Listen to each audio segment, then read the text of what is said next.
when you get diagnosed with a disease or a condition, we're programmed in our culture of this sort of sick care system of like, you get diagnosed and here's the treatment. It's a pill and it's going to fix everything. So you don't worry about like, what's the root cause? You don't have to. I'm just going to take a pill that's going to mask the symptoms and it's going to make me feel better.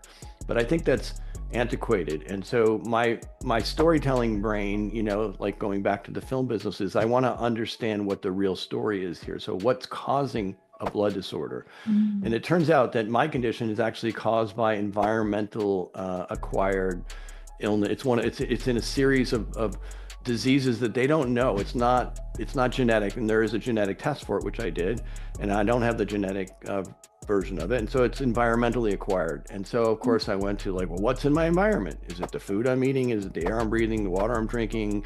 Is it my lifestyle? And so I went down a big rabbit hole, and I've spent, hundreds and hundreds of hours. And anybody who's been diagnosed with disease has a similar story, right? You want to take it into your own hands. I don't really want to just trust the doctors, and I don't want to throw a pill at it. So the reason why I went down that hole is because I've always had a lifelong interest in, natural medicine or homeopathic medicine, and trying to sort of do things a little bit differently. To when you're younger, you want to optimize to have that limitless, kind of feel and be great at sports and great energy and great focus. And so you're always looking when you're younger to sort of optimize your short-term health.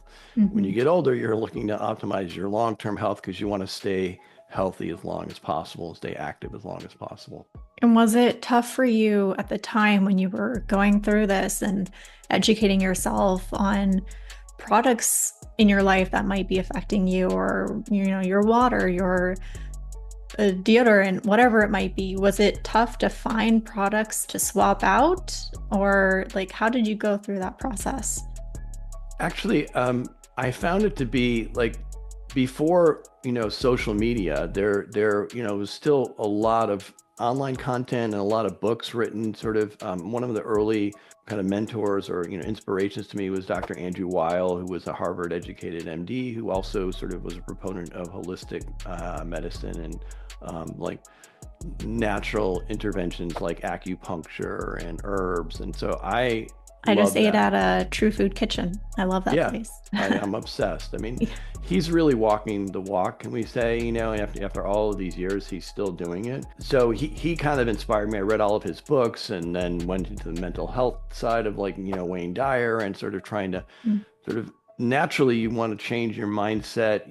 There's always been this idea that, mind over matter, and you can kind of heal yourself by sort of having a great sort of mental attitude. So I combined that with foods. I just loved, all that I was learning and all that I was experiencing. But I discovered that there's a lot of misinformation and a lot of snake oil and a lot of very, very clever types of snake oil that, you would think it's very valid. And these are professionals, healthcare professionals, and these are qualified people proposing interventions and products that actually are not good for you. And so I've made a lot of mistakes.